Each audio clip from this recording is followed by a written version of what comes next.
My best friend told me to keep quiet about his cheating, saying, "You owe me." Months later, he bragged at a party about always being loyal. I just asked his girlfriend if she remembered New Year's Eve. She did.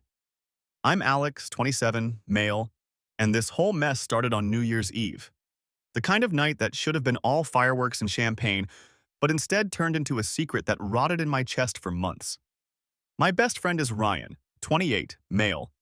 We've been close since high school. He's the guy I've bailed out of fights, driven home drunk, covered for when he missed work. The kind of loyalty that isn't rational, just automatic. If you've got that one friend who feels more like a brother, you know what I mean? His girlfriend, Emily, 26, female, has been around for almost 2 years. Sweet, funny, a little shy at first, but once she opens up, she's the kind of person who remembers your coffee order or sends you memes when you're having a bad week. Honestly, she deserved someone who adored her. And for a long time, I thought Ryan did. He'd brag about her cooking, post couple selfies, talk about how she was the one. I bought into it. We all did. Then came New Year's. Midnight countdown, everyone buzzing, champagne spraying. I'd stepped out onto the balcony for air when I caught sight of Ryan inside the kitchen. Not just him. Him and some random girl pressed up against the fridge, kissing like they were the only two people in the universe. My stomach dropped so hard I swear I almost puked right there. I wanted to look away, pretend I hadn't seen it, but the moment burned itself into me. Emily was in the living room laughing with friends, completely unaware. And there was Ryan, my best friend, acting like she was disposable. When I confronted him the next day, still hungover but furious, he didn't deny it. He didn't even look guilty. He just leaned back, smirked, and said, "Don't make this a thing, man. You owe me." That line, "You owe me." He threw it at me like a weapon. And maybe a part of me believed it. Because yeah, he's had my back plenty of times. He's punched the guy who tried to jump me outside a bar. He covered rent once when I was broke. He was there when my dad died, sitting with me in silence when everyone else tried to offer empty words. So I swallowed it. Against every screaming instinct, I kept quiet. I carried his secret like it was mine, plastering on a smile whenever Emily asked if I thought Ryan seemed different lately. But secrets rot. Every time Ryan bragged about being the perfect boyfriend, every time Emily looked at him like he hung the moon, it felt like I was complicit. And Ryan knew it. He'd wink at me across the room, this smug little twitch of his lips, like we shared some hilarious inside joke. But it wasn't funny. It was a grenade sitting in my chest. And it didn't go off until months later, when Ryan, drunk at a party, stood up on the deck, raised his beer, and shouted to everyone about how he'd never once cheated and how loyalty was the most important thing in a relationship. Emily's eyes sparkled as she clapped for him. Everyone cheered. And me? I couldn't take it anymore. I just turned to Emily and asked, "Hey, do you remember New Year's Eve?" Her face froze. She did. The second the words left my mouth, "Do you remember New Year's Eve?" The air shifted. You could feel it. The music didn't stop, the chatter didn't stop, but Emily's whole body stiffened like she'd just heard a dog whistle meant only for her. Her smile died instantly. "What do you mean?" she asked, voice sharp in that way people get when they already know the answer but hope to God they're wrong.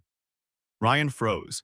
His beer hovered in the air mid-toast, eyes darting to me with this wild, cornered look. For the first time in months, I saw him scared. Not a fight scared, not a debt scared, but the kind of fear that comes when a lie you've built your whole identity on starts to crack in public. I could have walked it back. I could have laughed, made it sound like some dumb drunk memory. But months of carrying that secret had poisoned me. So I just stared straight at Emily and said, "The kiss, in the kitchen. You remember, right?" Emily's face went pale. I'll never forget the way she whipped her head toward Ryan, eyes wide and wet, searching for him to deny it. To save her. Ryan didn't. He slammed his beer down so hard foam exploded over his hand. "Don't do this, Alex," he snapped. His voice cracked, not with sadness but rage. Everyone was watching now. The deck full of people who'd been laughing and clapping seconds ago fell into this awful silence. The kind where you can hear someone's heartbeat if you stand close enough. Emily's voice was barely a whisper. "Is it true?" Ryan tried to grab her hand, but she pulled back like he was radioactive. He stammered, "It was nothing, Em. It was one time I was drunk." She laughed. Not a happy laugh, not even an ironic one. It was this sharp, ugly bark of disbelief that made my skin crawl. One time, one time? The crowd shifted, half uncomfortable, half salivating. You know how it is. People pretend they hate drama until they smell blood, and then suddenly no one's blinking. Ryan turned on me, his face twisted, red and desperate. "You're supposed to have my back. You said you wouldn't say anything." His voice cracked again, this time louder, like he thought volume might drown out the truth. And maybe I was supposed to have his back. Maybe that's what best friends do. But looking at Emily, tears starting to pool in her eyes while she clenched her jaw so hard I thought her teeth would crack. I couldn't regret it. I just told him flat, "You told me I owed you, but I don't owe you her life." That's when Ryan snapped. He didn't just yell, he lunged. Beer bottle still in his hand, face twisted, coming straight at me across the deck like he wanted to put me through the railing. A couple of guys grabbed him before he could land a swing, but the bottle shattered against the floor. Glass everywhere, people screaming, Emily covering her mouth like she was going to throw up. It was chaos, and I realized this wasn't going to end at that party. Ryan wasn't the type to let humiliation go. The deck was a battlefield of broken glass and broken illusions. Ryan was thrashing against the guys holding him back, spit flying as he screamed at me, "You ruined everything!" His voice cracked so loud it made the neighbors peek over their fence. Emily wasn't crying. Not anymore. She was shaking, but her eyes had hardened into something I'd never seen from her before. Pure disgust. She looked at Ryan like he was some rotting animal she'd just stepped in. "New Year's Eve," she whispered, her voice trembling. "That's why you disappeared for half an hour, isn't it? You came back smelling like someone else's perfume. And I asked you, Ryan, I asked you, and you swore on your dad's grave you'd never cheat on me." The words sliced through the noise. Ryan stopped fighting for just a second, his chest heaving. Then he snapped, "Oh, get over yourself, Emily. It was just a kiss." That's when Emily slapped him, hard. Not a dainty movie slap, an echoing crack that made the whole deck gasp. He actually stumbled back, stunned. Her hand was shaking, but her voice was steady. "You don't get to minimize this. You don't get to rewrite what you did." Ryan's face twisted into something dark, something dangerous. I knew that look. It was the same one he'd had right before bar fights, right before cops got called. Only this time, there wasn't some drunk stranger in front of him. It was Emily. People rushed in, dragging him back inside, muttering about calling an Uber to get him out of there. He fought them every step, shouting my name like a curse. "Alex, you traitor! You think you're some hero? You're dead to me." Dead! The door slammed behind him. The whole deck exhaled, like everyone had been holding their breath for minutes. Emily stood frozen, tears finally breaking loose, streaking down her face. She turned to me, slowly, painfully, and whispered, "Why didn't you tell me?" God, that question. My throat locked up. I wanted to say 1,000 things. How Ryan had pulled the "you owe me" card. How I didn't want to be the guy who ripped her world apart. How I thought maybe it was just a drunken mistake that wouldn't happen again. But all I managed was, "I'm sorry." She stared at me for a long moment like she was trying to decide if I was just another liar in her life. Then she walked out. Not storming, not running, just walking. Quiet, deliberate, like she didn't want to waste another ounce of energy on either of us. The party crumbled after that. People whispered, drifted away in awkward clusters, leaving behind half-drunk beers and the shattered glass of Ryan's meltdown. I swept the shards off the deck in silence, heart pounding. Because deep down, I knew Ryan wasn't going to let this go. He wasn't the type to lick his wounds and move on. He was going to come for me. Loud, messy, maybe even dangerous. And I was right. The next morning, I woke up to 20 missed calls, a string of violent texts, and one chilling voicemail from Ryan's number. His voice was low, slurred, but clear enough. "You think you exposed me? I'll make sure everyone knows what kind of backstabbing piece of SHAT you really are. You crossed me, Alex, and you don't come back from crossing me." The morning after the party felt like waking up inside a storm that hadn't passed yet. My phone was buzzing nonstop. Missed calls, texts, voicemails, all from Ryan. The text started ugly. "You're dead to me. No one betrays me and walks away clean. I'll ruin you." Then they got manic. "We were brothers." You owe me for life. I'll make her hate you more than me. The voicemail was worse. His voice was low, ragged, almost unrecognizable. You think you exposed me? I'll burn you down, Alex. Don't forget who knows all your shit, too. I didn't even know what he meant. I don't exactly have skeletons, at least nothing like what he pulled, but the tone alone made my skin crawl. By noon, he escalated. I work at a small fabrication shop, and out of nowhere, my boss pulls me into the office holding his phone. You and Ryan got some beef? My stomach dropped. Ryan had called my workplace, told my boss I was unstable, violent, drinking on the job. Complete fabrications, but enough to plant doubt. My boss looked uncomfortable. I don't believe it, Alex, but, man, keep your personal drama outside. This can't happen again. Ryan was trying to poison every corner of my life. When I got home that evening, I saw it. Black spray paint scrawled across the side of my car. One word. Traitor. Neighbors said they'd seen Ryan's truck drive by earlier. That was his thing. Rage dressed as loyalty. If you crossed him, he had to flip the script, make you the betrayer, the villain. He couldn't stand being the bad guy. And through it all, I hadn't heard a word from Emily. Not a call, not a text, until 3 days later when she showed up at my apartment unannounced. She looked hollow, like she hadn't slept since the party. Dark circles under her eyes, hands trembling as she gripped her phone. I need to know something, she said the second I opened the door. Anything, I told her. Was it just that night, or was there more? Her voice cracked on the word more. God, I hated Ryan in that moment. Hated him for turning someone as kind as Emily into this wreck. I told her the truth. That's the only time I saw, but if I'm honest, I don't know if it was the only time.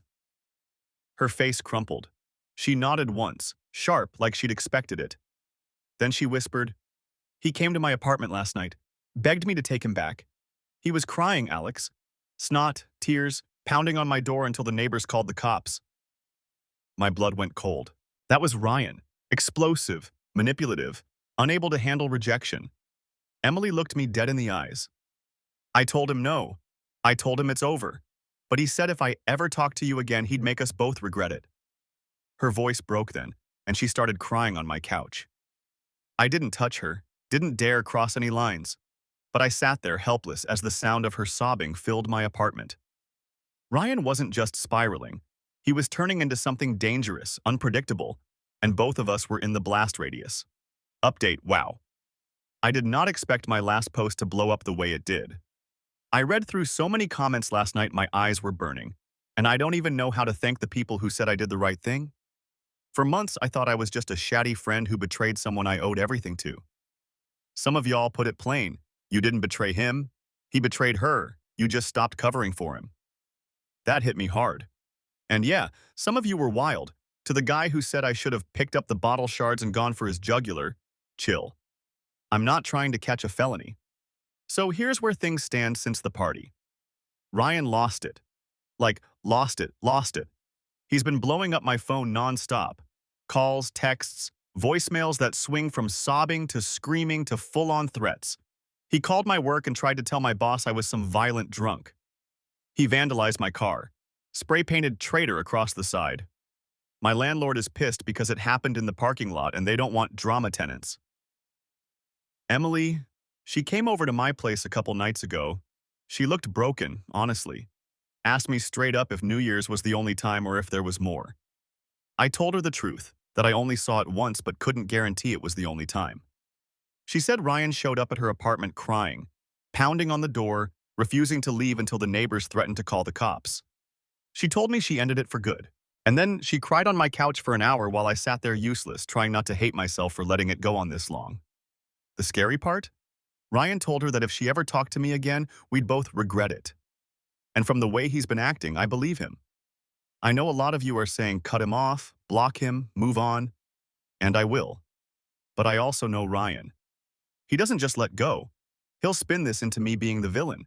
He'll drag me down any way he can, and honestly, I'm tired of letting him set the rules. I kept my mouth shut once because I thought I owed him. But now, no. He owes Emily the truth. He owes me accountability. So, yeah, some of you suggested sweet revenge. Let's just say, I'm starting to think you might be right. I couldn't sleep after Emily left my apartment. Her words kept replaying. He said if I ever talked to you again, we'd both regret it. That was Ryan's power, fear. He thrived on being unpredictable, on making people believe he could explode at any second. For years, I'd excused it as, that's just Ryan. But now, it wasn't just bar fights and drunken tantrums. It was targeted. At me. At Emily. I decided right then. I wasn't going to sit back and wait for him to land the next blow. If Ryan wanted to weaponize loyalty, I was going to flip that weapon back on him. First step was subtle. Ryan's favorite stomping ground was a local dive bar where everyone knew him, the staff, the regulars, even the owner. He'd brag there constantly about being the most loyal guy you'll ever meet, like loyalty was his brand. So I went there, bought a round, and casually dropped the story of New Year's Eve into the air. Nothing dramatic, just planting the seed. Watching their faces change as I said, funny thing, he's been telling everyone he's loyal, but Emily might not agree. You could feel the shift. Whispers started immediately, and I knew Ryan would hear it by the next night. But that wasn't enough. The real blow had to be public. So I waited. Ryan's birthday was coming up. He'd already planned a huge gathering at a friend's house, the kind of party where he'd bask in attention, crack jokes, maybe even try to parade Emily around if she caved. I didn't tell Emily my plan. Not because I didn't trust her, but because I didn't want to put her in the middle again. She deserved to just breathe. On the night of the party, I showed up uninvited. The second I walked in, Ryan's face soured like he'd bitten into glass. He barked, "You don't belong here." I ignored him, walked straight to the kitchen. And there it was, pinned to the fridge in giant letters. Loyalty is everything. Ryan's little slogan. He'd written it on a poster, decorated it with Sharpie, probably drunk when he made it. It was perfect. I clinked a beer bottle to get attention. The room hushed, dozens of faces turning toward me. Ryan started storming across the floor, ready to drag me out, but I beat him to the punch. Funny thing about loyalty, I said, holding up the bottle like a microphone. It doesn't mean SHAT if it only applies when people are watching. Some of us still remember New Year's Eve. The room erupted, people gasped, murmured. Phones came out instantly. Ryan's face went beet red. He lunged at me, screaming, but this time there was no one rushing to hold him back. Instead, people pulled out their cameras, recording every second as he grabbed the poster off the fridge and ripped it to shreds, screaming, "You're lying! You're lying!" But it was too late. The words were already out there. The image of him shredding his own "Loyalty is Everything" poster while drunk and screaming was seared into everyone's memory. I left without another word. Didn't need to stay, didn't need to fight. The crowd would do the work for me. By the time I got home, the clips were already circulating on Instagram. Ryan's meltdown. Ryan screaming. Ryan tearing up his own motto like a hypocrite caught in 4K. Sweet revenge wasn't fire and fists. It was letting Ryan destroy himself in front of the very people he lived to impress. And he did. But I knew this wouldn't be the end. If anything, this was just gasoline on the fire. Ryan wasn't the type to take humiliation quietly. He was going to escalate, and I had no idea how dangerous it was about to get. The videos of Ryan's birthday party spread faster than I thought. Within hours, half the people we grew up with had seen him screaming, drunk, tearing apart his own "Loyalty is Everything" poster like a deranged toddler. And he knew exactly who was responsible. The texts started again, more unhinged this time. "You think this is funny? I'll show you loyalty when I bury you. Don't sleep too easy, I see everything." At first, I ignored them, but then he escalated. 2 nights later, I came home to find my apartment door wide open. My stomach dropped. Inside, drawers were yanked out, clothes scattered, picture frames smashed. And in the middle of my coffee table, carved into the wood with something sharp, was one word: traitor. He hadn't taken anything. He just wanted me to know he'd been there. I called the cops, but they shrugged. "No proof he did it, sir. No cameras, no witnesses. Best you can do is file a report." Translation: good luck. The next day, Emily called me sobbing. He was outside my building again, just standing there. When I wouldn't answer, he threw rocks at my window until a neighbor came out. He keeps leaving notes on my car. "We can fix this. You're mine. Don't let Alex poison you." I felt sick. This wasn't just my mess anymore, it was dragging her deeper into hell. I told her to come stay at my place, at least until things cooled down. She hesitated. God, the way she looked at me, torn between relief and fear. Finally, she nodded. Just for a little while. That night, she slept in my bed while I took the couch. I barely closed my eyes, ears straining for any sound outside. And around 3 a.m., I heard it. The crunch of footsteps on gravel right outside my window. I crept over and peeked through the blinds. Ryan, standing there, just staring up at the apartment, his face half lit by the streetlight. He wasn't moving, wasn't trying to break in, just watching, like a predator. I wanted to rush outside, scream at him, swing until he was nothing but blood and teeth. But Emily was asleep in the next room.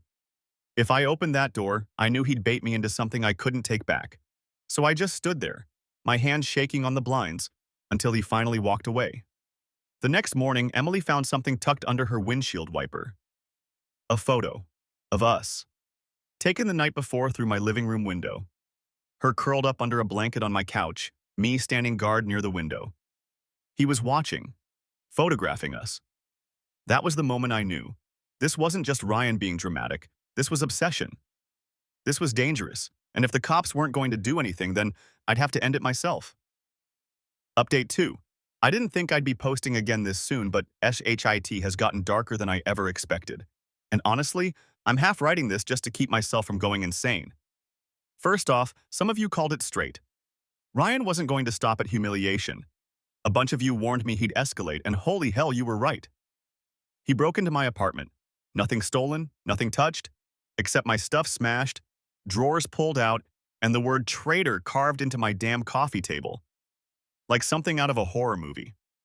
I called the cops, and they basically shrugged. No cameras, no witnesses. Cool. Thanks for the protection, guys. Emily's in this too now, worse than me. He's been outside her building, leaving notes on her car, throwing rocks at her window like some deranged rom-com villain. She came to stay with me because she didn't feel safe. And you know what Ryan did? He showed up outside my place at 3 in the morning, just standing there, staring up at the apartment like he was waiting for me to crack. It gets worse. The next day, Emily found a photo tucked under her windshield wiper. A photo of us, taken from outside my living room window. Let that sink in. This man is literally watching us in the middle of the night and leaving proof behind. And Reddit, some of y'all in the comments made jokes about burn his life down or leak his secrets. Funny at the time. But now I'm realizing that might be the only way to end this. Because Ryan doesn't just want revenge, he wants control. He wants to own the narrative, make himself the victim, make me and Emily the villains in his story. I'm done being scared of him. Done waiting for the next rock at the window or the next slashed tire. If the system won't stop him, I will. And I promise you, it's not just going to sting. It's going to gut him in the one place he can't recover from. The image he's built of himself. Stay tuned. Ryan had always been about image. He wasn't successful, he wasn't stable, but he was loud. He built his identity on being the loyal guy, the life of the party, the one everyone could count on. That was his armor, his currency. And if I was going to end this, that's exactly where I had to strike. I didn't need fists. I didn't need to break into his place or key his car. He was already doing that to himself. What I needed was to make sure everyone else saw him the way Emily and I now did. Unhinged, obsessive, dangerous. So I started small. Screenshots, the texts where he threatened me, the ones where he called me a traitor, promised to bury me, said he could see me while I slept. I compiled them, time-stamped and clear. I paired them with photos of the vandalism, the spray-painted traitor across my car, the gouge in my coffee table. And finally, Emily gave me the photo he'd left under her windshield, the one he took through my window. It was a pattern, a narrative, proof. Then came the trap. Ryan was still texting me, every hour, sometimes every 10 minutes, so I baited him. I sent one message. If you want to talk, meet me at O'Malley's tonight. Don't bring your crazy, just talk. He showed. Of course he showed, and he didn't come calm. He came drunk, storming in, grabbing me by the shirt before anyone even realized what was happening.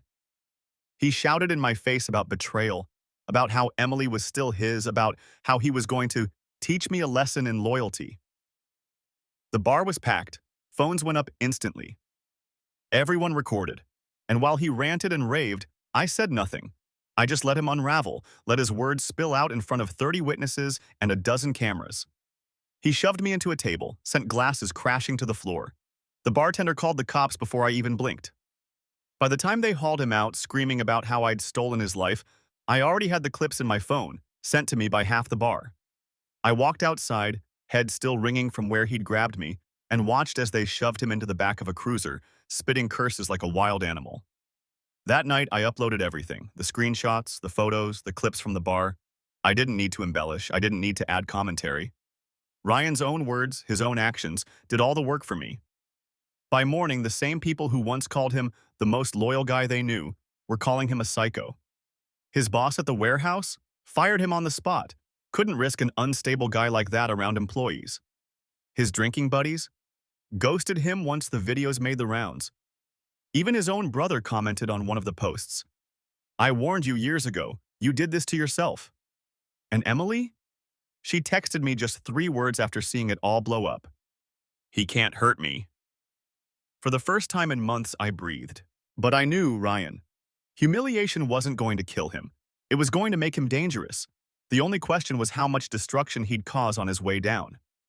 The fallout hit Ryan like a freight train. The videos of him grabbing me at O'Malley's spread faster than wildfire, layered on top of the screenshots, the vandalism, the stalking photo.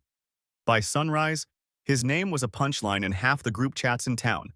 But humiliation wasn't enough to stop him.